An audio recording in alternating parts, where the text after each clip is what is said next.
Anna Walshe was missing from her home in Cohasset, Massachusetts on New Year's Day of 2023.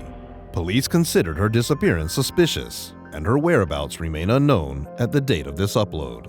Police also alleged that during an interview on January 4th, Brian Walshe, her husband, intentionally gave officers untruthful statements to mislead and delay investigations. As a result, he was arrested by police days later. He was several times questioned by reporters about this case, but he didn't reply. Let's come to know who Anna Walshe is.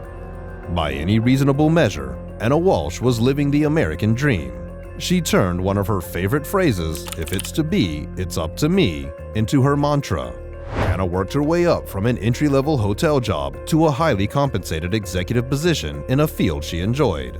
By turning 38, she was married with 3 children, ages 2 and 4.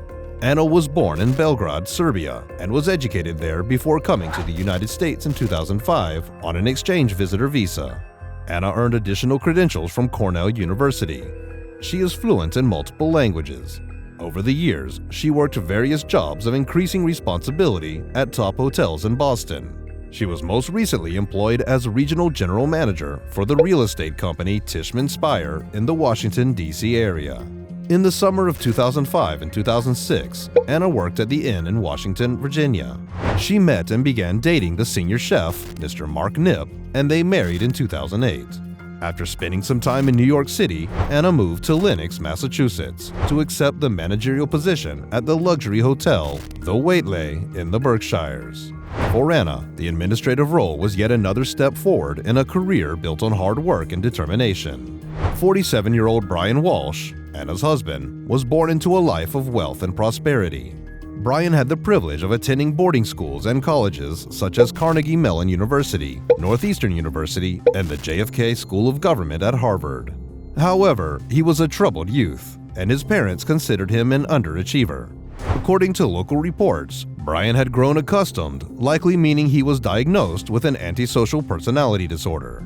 He claimed his money came from creating a software program, and he earned additional income as a consultant. Brian worked mightily to present the image of a successful businessman, but those who knew him well needed clarification about where the money came from.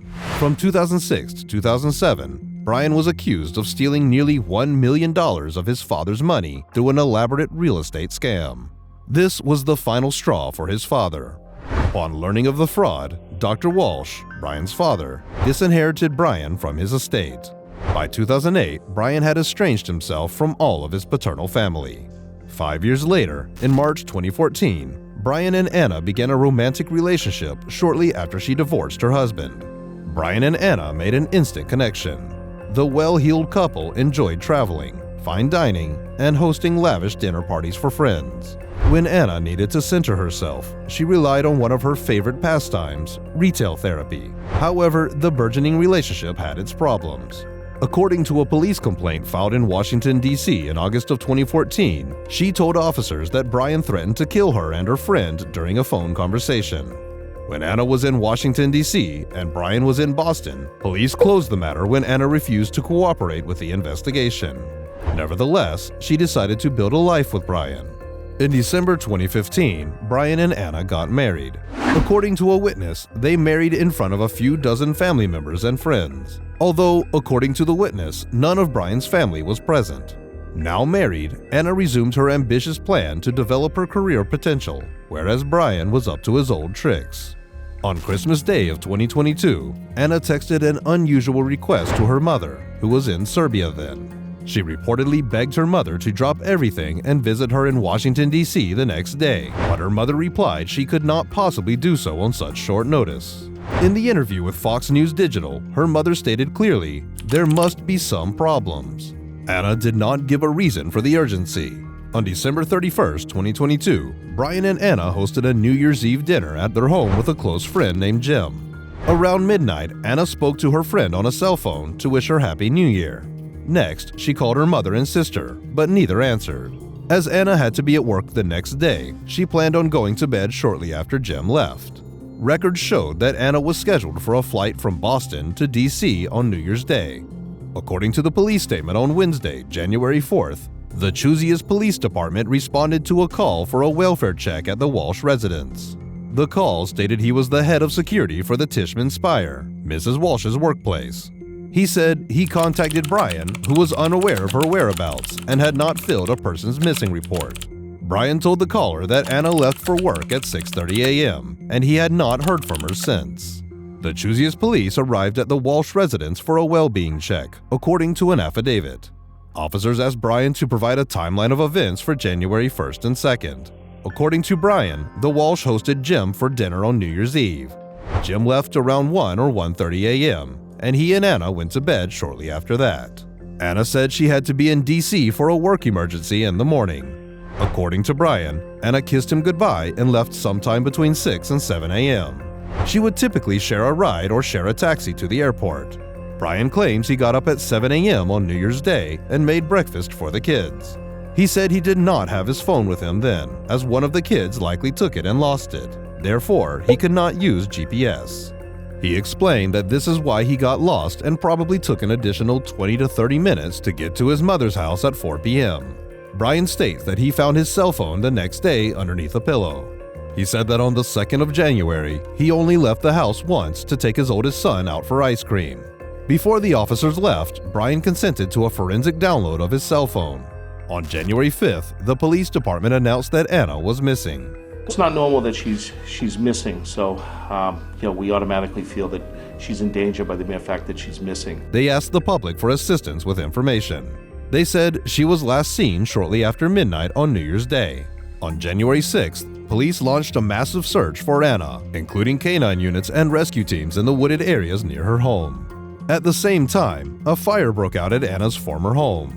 Officials said that the home's current residents were the ones who called 911. The chief quickly acknowledged the connection, stating that this was a strange coincidence. The fire ended up getting up into the attic space, and we had extreme difficulty trying to access the attic. He said that they would investigate any possible link between these two happenings.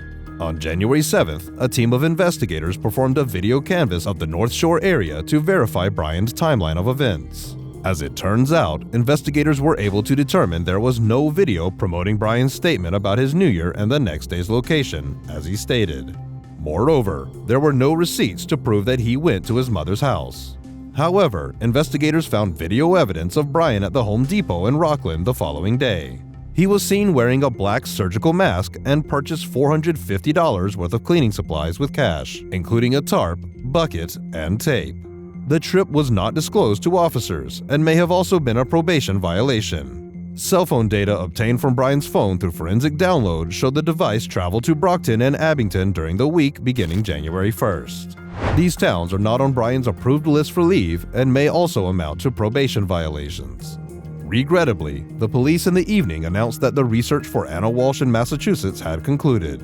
On January 8th, Brian Walsh was taken into police custody. He faced charges of misleading police during the investigation into Anna's disappearance. The Massachusetts Department of Children took custody of the couple's children. The investigators searched Anna's townhome in D.C. and found her car in the driveway. There were no signs she had been there recently. On January 9th, Brian made his first appearance in court. During this hearing, prosecutors revealed a bloody knife was discovered in the basement while searching the couple's home. Prosecutors also said Brian was captured on Home Depot surveillance footage purchasing hundreds of dollars worth of cleaning supplies around Anna's disappearance. Brian is being held without bail, according to NBC. He is due back in court on February 9th. What are your thoughts on this case? Let us know in the comments below.